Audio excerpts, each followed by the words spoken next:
same thing. Other side, label on the left. With my other hand? Yeah. No. Okay, perfect. With Alicia's evaluation of handwriting, we have to take into account that she has many neurological autoantibodies and she has a family history of Parkinson's disease. So one of the things we want to look for is if she has micrographia. You can see from her font size that there's no change in her size of font as she makes repeated sentences. So we don't see any indications of micrographia that we typically find with spastic patterns of autoimmune disease. Now, if you take a look at her Archimedes circles on the left side, you can see it's not as smooth on the right. However, we don't see any kind of shaking in the circles that would be associated with any form of tremor. We just see she's not as coordinated with her left hand, but that's still within normal limits.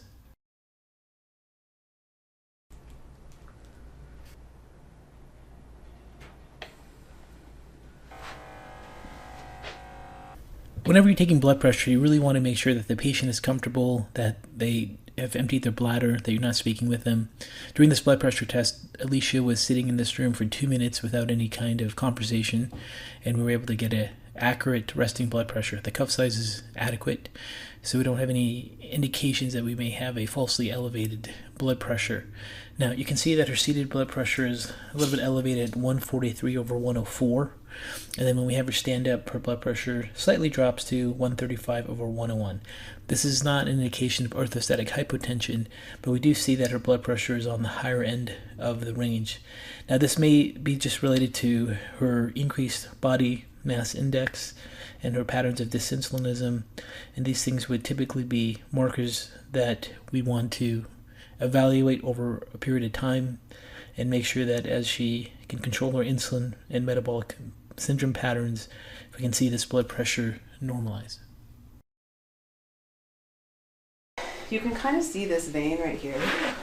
It's kind of purple. Okay. It's that vein that hurts. And Okay. it does on the other side too now. Okay. It's very weird. It's not like a varicose vein because I don't feel it sticking out, but Okay. I don't know. It just hurts It sometimes. just hurts a lot, like all the time. All the time. Yeah. Now, how about in your feet? What's this? That's from You my just get shoe. Do you get those all the time? No. Just in your shoe? Yes, those. Okay. Scratched me.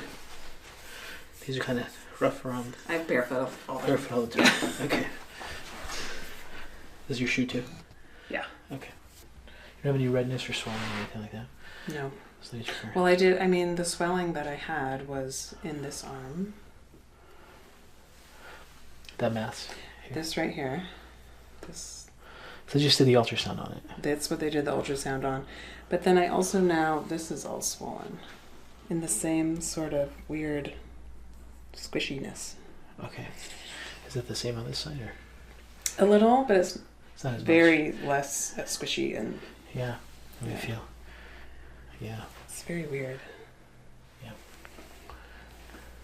Okay. When we take a look at Alicia's legs, we can see that she complains of deep vein pain, but you don't see any varicosities or any kind of swelling or abnormal changes in her veins. However, when people have obesity and increased blood pressure, sometimes you will have compression and pressure placed upon the veins, and that can cause some pain. At this time, we want to keep an eye on this and determine if she is able to get her insulin under control and lose some body weight if her pain sensation in her veins improves. Now, we can also see that she complains of this tumory mass in her arm, which an ultrasound was conducted, and this is most likely an intramuscular myoma, and these are typically benign and of no concern. We can also see that she's got some swelling in her arms and legs. Now, remember, she has a history of cartilage-based autoimmunity, anti-nuclear antibodies, so there seems to be some swelling all throughout her extremities, and there doesn't seem to be any patterns of deformity of her cartilage or joints, but just some systemic tissue inflammation. Once again, this may not be specific for any kind of pathology, but overall, with systemic inflammation from obesity, you can get swelling all throughout the body, and this appears to be what we're seeing with Alicia's inspection of her skin. Now, when we look at her nails, we can see that her nails are okay. When we take a look at her feet, we can see that she has some thickening around her calcaneus, but they're not calcaneal fissures you see with hypothyroidism. Those types of patterns typically occur with people that are not walking barefoot. With a history of walking barefoot and just some slight thickening of the skin around there, it's most likely not calcaneal fissures associated with hypothyroidism, but just barefoot walking. And when we take a look at her skin turgor test, we can see that there's just a little bit of lackiness in her skin turgor response, maybe some patterns of dehydration, but overall nothing that's clinically significant with this part of the examination. Okay. When we inspect her inner eyelids, we can see that her inner eyelids are nice and pink. It's not pallor, which would indicate some type of anemia. There's also no indications of any types of infection or masses or any dysfunction or abnormalities in the conjunctiva or eyeballs. So everything here is normal.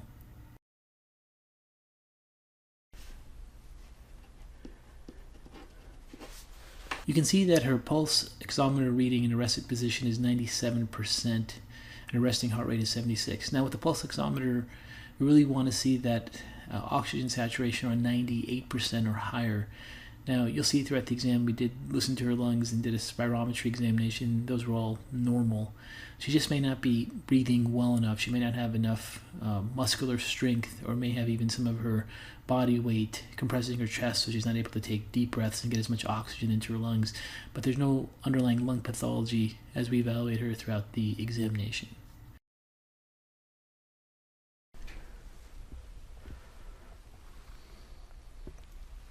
It's pretty good.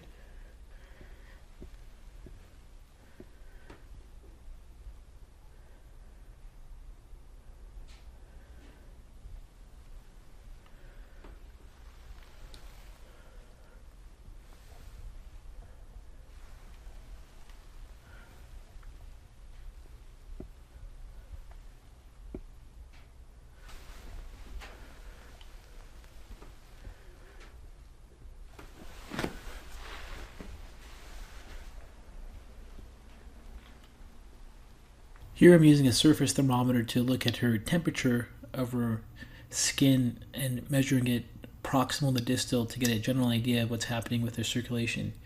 And normally when you're doing this test, what's normal is that 10-degree difference or acceptable. And when we look at her temperature in her thigh all the way down to her toes, we can see that she does drop below that in her right leg, and then as we go through the rest of her extremities, they're within the normal limits. So there's nothing really significant with this, but you would suspect that she may have occasional cold feet, cold hands, just with her history, and but it doesn't seem to be a major pattern of dysfunction that's very severe or clinically relevant at this time.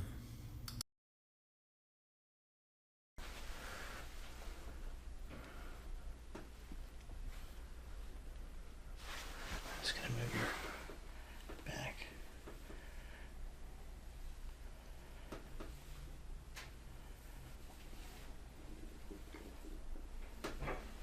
Okay.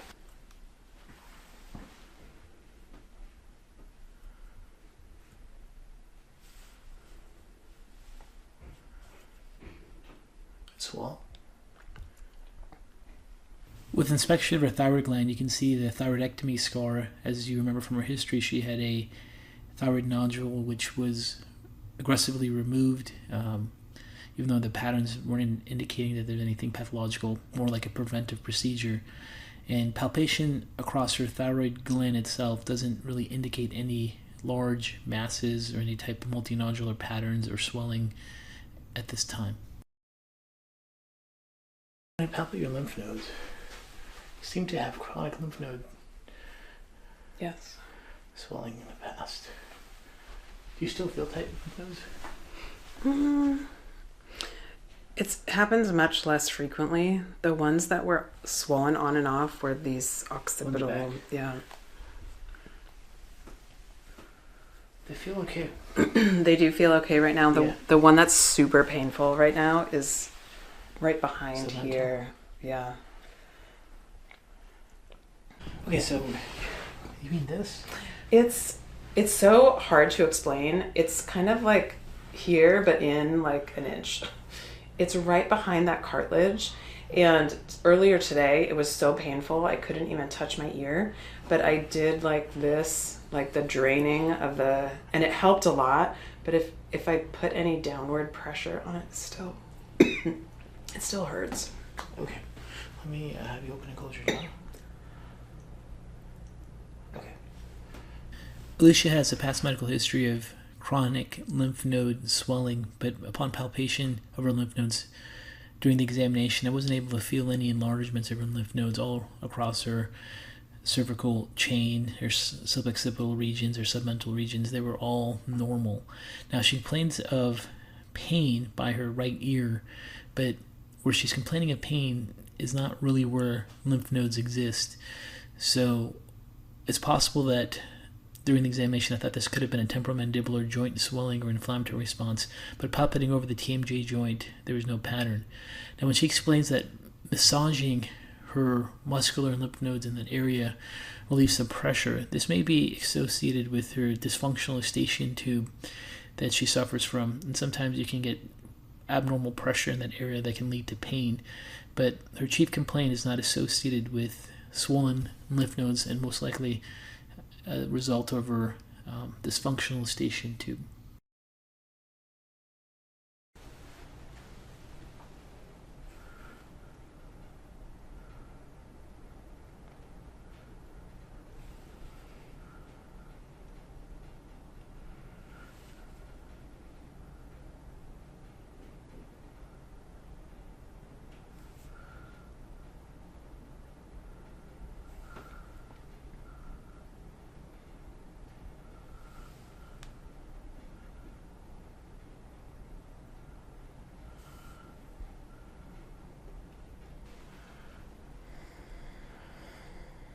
Deep breath in, a little deeper, all the way in and all the way out.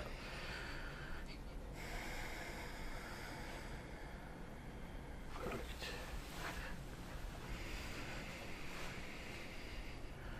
And out. Okay. Just deep breath in now. All the way up. Again.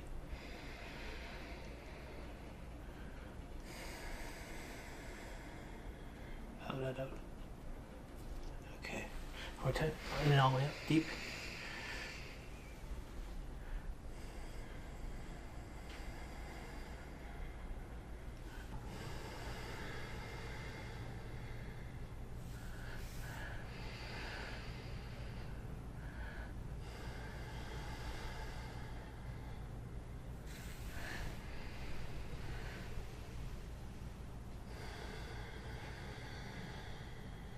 Yep.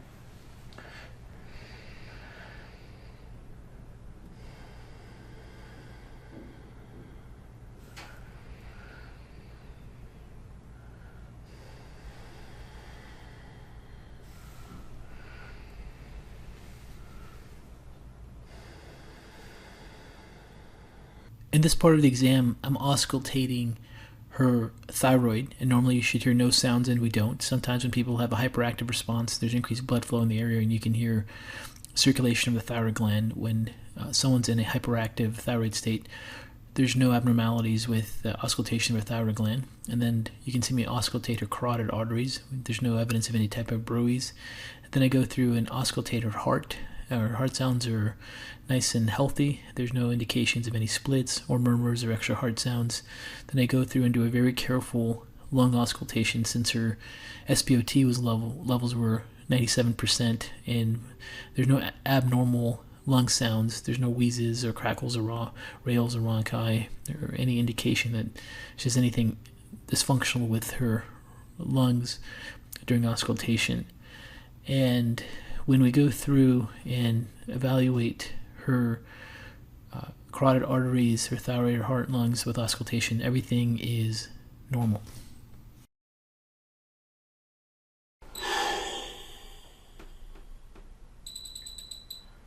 Perfect. There we go. Got it.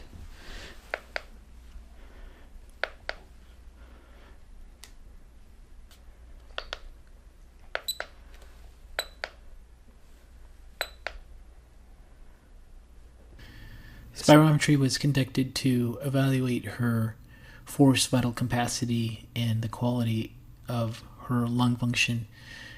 Now, you can see she had a little bit of difficulty starting, is a little bit slow start. However, she has normal spirometric readings, and these spirometric readings are based on height, weight, and age compared to the normal population. So she has a normal spirometry test.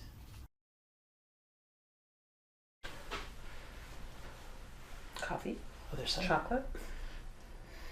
Smells good. Smells like coffee. Same. Yeah. Mint. Other side. Mint. Same. Smells like licorice, kind of.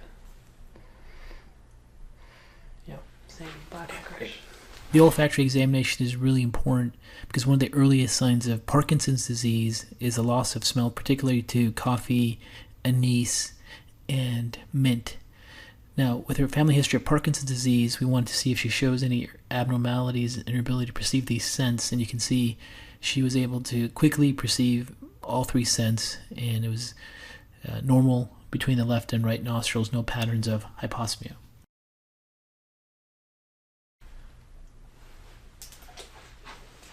Good. Salty. Perfect. Taste that. Sweet. Evaluation of her taste perception is within normal limits. We don't see any significant abnormalities with this test, and this is just a further evaluation of her central nervous system, looking at her cranial nerve and brainstem functions. All right. This way.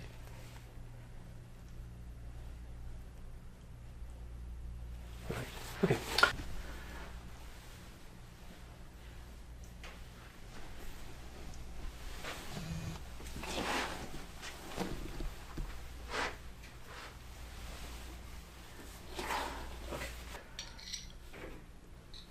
Yes. Yes. Yes. Mm-hmm. Yes. Go ahead and wear those up in the legs. Yes. Okay, across. Yes. Feel the vibration? Yes. Okay, just close your eyes. Tell me when it stops.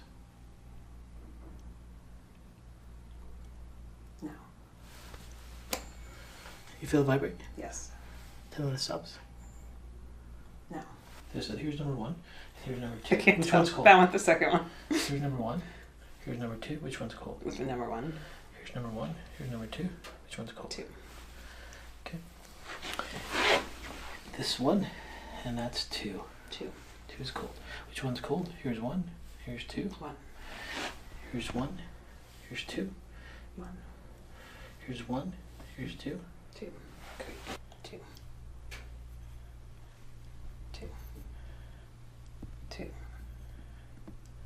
Two. One. Two. Two. One. Now. Now. Now. Now. Now. I use this. Now. Now. Now. Now. Now. Now. Now. Now. During this part of the examination, I'm checking her sensory system. We start with the corneal reflex. The corneal reflex is measuring afferent pathways through V1 pathways of the sensory pathways of the trigeminal nerve, and we get a nice contraction of her eyelid muscles, which is ground nerve 7. So that is intact, letting us know that her upper brainstem is intact. Now, with her history of neurological autoimmune reactivities, we want to pay particular attention to any type of sensory deficits. These can typically be found with either demyelination of the central nervous system from the parietal lobe pathways downward, or all the way involving some of the actual peripheral nerves themselves. So the sensory examination is basically a test that evaluates both peripheral and central nerve structures associated with sensory perception. Now you can see she has normal light touch, normal pinprick sensation, normal vibration sense, normal 2-point discrimination, and the monofilament test, which can typically occur with neuropathies, either diabetic neuropathies or even autoimmune neuropathies, are all normal. So we see no types of sensory impairments, which lets us know that her parietal lobe and her peripheral nerve sensory pathways are intact. X. O. Can you visualize where your left ankle is? Yes. Can you visualize where your right ankle is? Yes. Do they feel the same? Is it as easy to distinguish where they are? Do the same thing with your left elbow and right elbow? Yeah. Same? Same. Which one am I touching? 3. 2. Okay, now move it on. Which one on the left? 2. On the right? 3. I'm doing further evaluation of her parietal lobe and her, more specifically, her parietal lobe integration pathways by drawing on her hand. And you can see that she has normal graphesthesia. She can recognize the letters on her right and left hands. And then I evaluate her proprioceptive awareness, such as asking her if she can perceive her joints differently on her left and right side, and she can. And then at the very end here, we do a sensory extinction test, which is another way to evaluate parietal lobe function, and these are all normal. So these further confirm that she has no injury or dysfunction in her parietal lobe pathways. And say ah. Ah. Relax. And ah. Ah. Okay, check. Good. Nice. Okay, tongue out.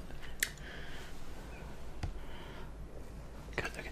Look straight at. Visual inspection of her throat and mouth were unremarkable.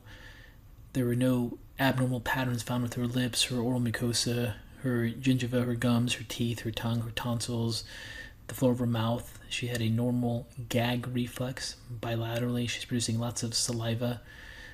These are all indicating to us that her lower cranial nerves are intact. Her vagal function is nice and healthy. Her palate contracture is normal when she says ah. Now on her tongue there's a little bit of swelling. She has an enlarged tongue, and we can see that better when we look at her tongue in light.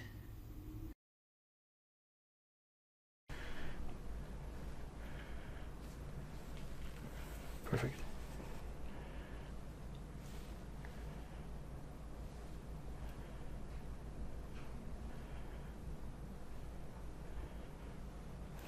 I'm using a pin light to evaluate her pupil light responses. We see she has normal pupil constriction with direct light and with conceptual light. Oh yeah. Yeah. See the coated tongue, and then go straight down. There you go. A little bit of fissures too. Okay. You can see an enlarged scalloped tongue that's coated with some fissures. Now, when people have chronic intestinal inflammation, and we know that she has some with her history, sometimes you will get that coated tongue pattern. It's a key indication of potential dysbiosis. And also when there's upper GI inflammation, you can get swelling of the tongue, and you can see the scallops along her tongue. As her tongue gets enlarged, it'll push against the teeth, and you'll get those ridges, those scallops along the outer part of the tongue, which you can clearly see. Now she has some fissures on her tongue. Fissures in the tongue may be associated with some B vitamin deficiencies, but it's not a very clear indication that that's the only cause. Some people just have fissure tongues genetically, but overall we're seeing a swollen, inflamed tongue that is coated. Okay, all right, let this relax. Just gonna check your tongue out.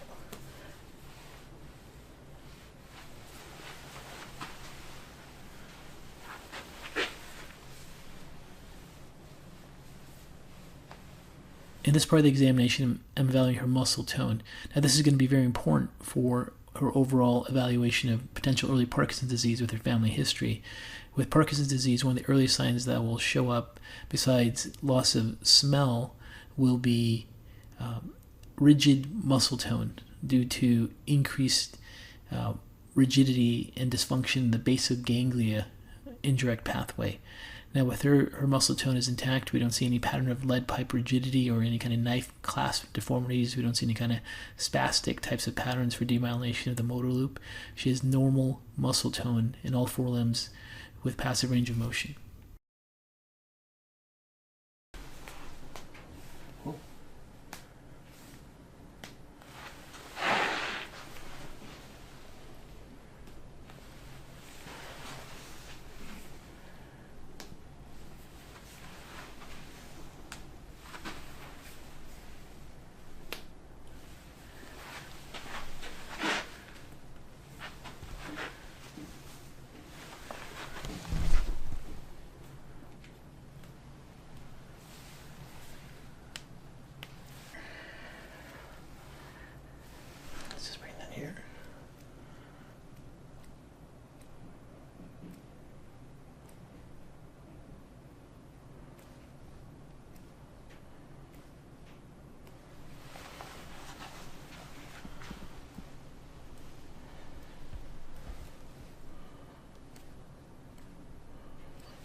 We can see that our deep tendon reflexes are all 2+ and intact in all extremities, and then I follow through and I check for any types of upper motor neuron disease with pathological reflexes.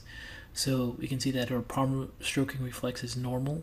We do see a suspicious positive trauma sign on the right. When I flick her second finger, we do see her thumb and first finger contract, which could be a sign of an upper motor neuron disease. So I continue flicking that a few more times, and we see that it does attenuate, and then I do the different digit, the third digit, and then come back to it, and we find that she's able to have a normal trauma sign, but there's some suspicious there that this could be something dysfunctional. However, when we look at all the other upper motor neuron lesion patterns, we don't see any kind of indication there. We can see that her Babinski test is normal, or Oppenheim reflex is normal, or Gordon reflex is normal.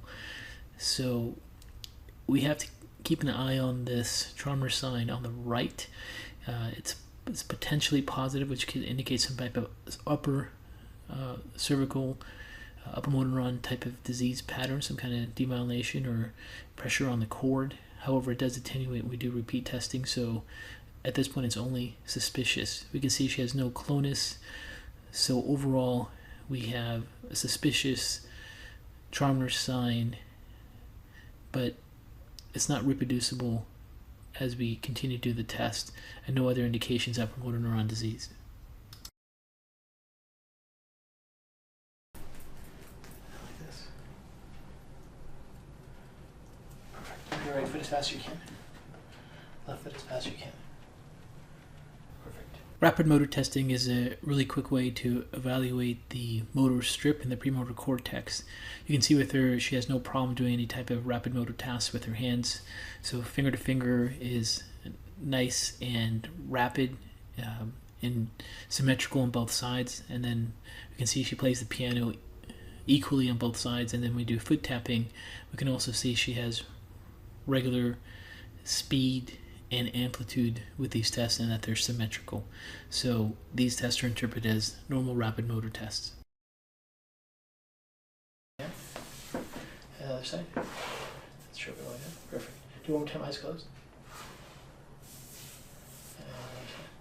Okay. The heel to shin test is a great way to evaluate cerebellar function, which is important since she has a pattern of elevated cerebellar antibodies. Now with the heel to shin test, you first want to see if she can target her kneecap accurately and then track smoothly down her shin. You can see that she does that perfectly on both sides with her eyes open and her eyes closed, which indicates a normal heel to shin test.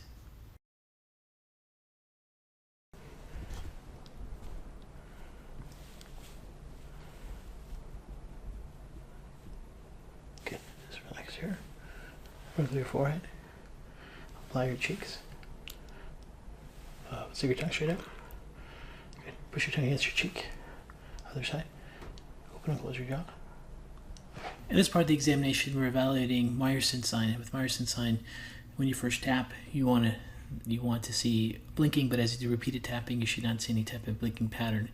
Then go through into a startle test to see if she startles backwards, and those tests are both normal. Then I stroke her cheek, doing a rooting test to see if she has any contraction of her facial muscles, which she does not.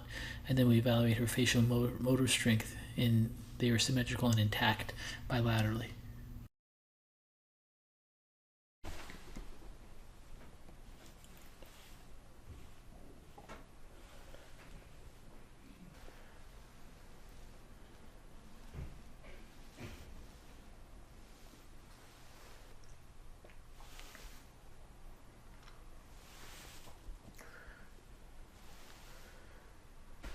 Reach red. In this part of the examination, we're evaluating her eye movements, which reflect different regions of the brain, particularly the frontal eye field, the cerebellum, and some regions of the parietal lobe. Here we can see with the cover-uncover test, we can see no abnormal exophorias or esophorias when we cover and uncover eye, which means she doesn't have any underlying eye muscle weaknesses. Then I have her track my finger in cardinal fields of gaze. This is evaluating cranial nerves 3, 4, and 6, and also looking at smoothness associated with frontal eye fields and cerebellar function. We can see very nice tracking with her pursuits. Then I check her saccadic eye movements, those back and forth eye movements. There's no undershooting or overshooting, and the amplitude of eye movements are intact in both eyes. And then you can see me use an optokinetic tape to look at our optokinetic reflexes, and they are all intact. No. No. No. No. Other side. Look up here. No. No. No. No. The visual confrontation test identifies any type of scotomas or patterns of blind spots that can occur in the visual field with any kind of pressure on the optic chiasma. And you can see with her normal response with the visual confrontation test. Come on back. And a moment.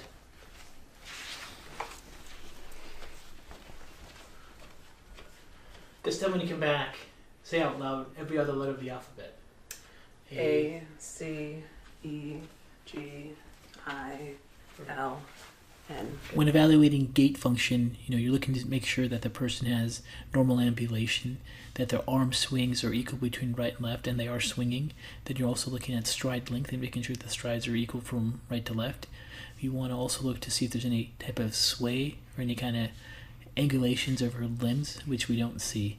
She also was able to maintain her ambulation through double tasking, so overall her gait analysis is normal. She has a slight head tilt to the right when she walks, but it's not really significant of any significant abnormalities at this time.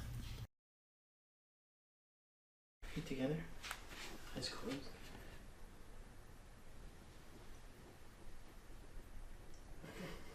Eyes open. One foot in front of the other. Eyes closed. Yep. Okay. And then eyes open. Okay. Bring your foot back. And then one foot in the other. Eyes open first. This other foot? Once you get stable, go ahead and close your eyes. Okay. Perfect.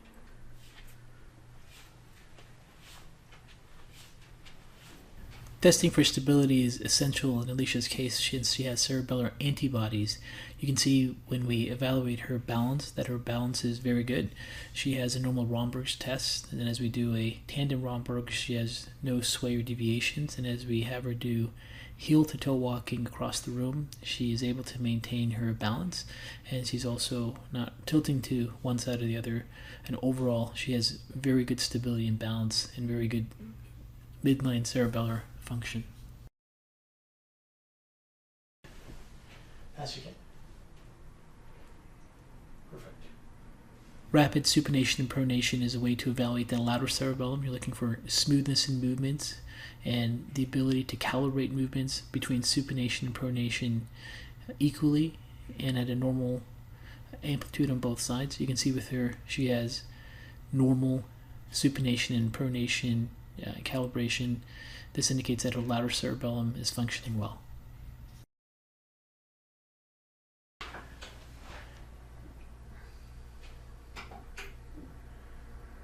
So those are pretty good normal responses to light.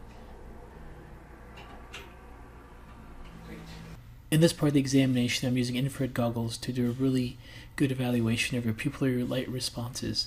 You can see that while she's wearing the goggles, I turn the lights off and I turn the lights on. You can see when I turn the lights off, her pupils dilate. When I turn the lights on, her pupils constrict. She has a slight discrepancy in one pupil size versus the other, but that's just normal anatomy.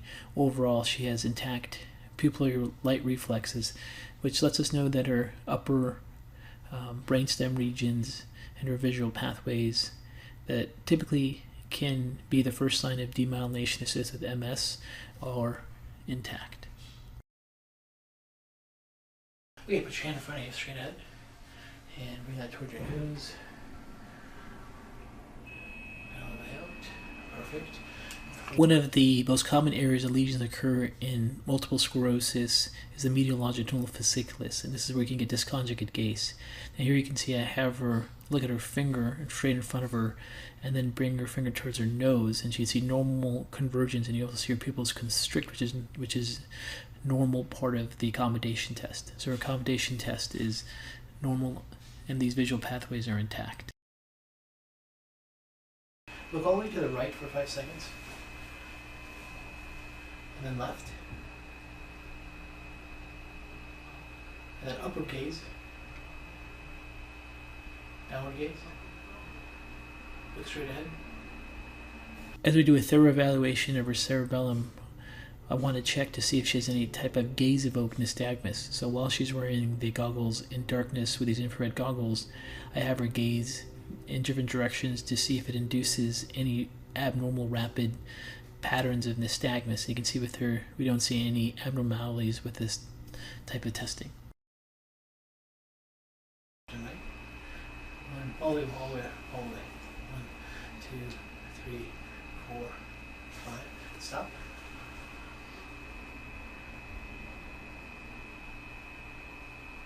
Yeah, that's right. The head shake test is a really good way to find any underlying patterns of cerebellar lesion or dysfunction. The test involves having the patient shake their head to the left and right for about 5 seconds, and then when they stop, there should be no eye movements. And you see with her that actually occurs. She has a normal head shake test. She rotates her head to the right and left for 5 seconds, and when she stops, there's no further vestibulo-ocular reflexes or any movements of her eyes. This indicates that her cerebellum is intact.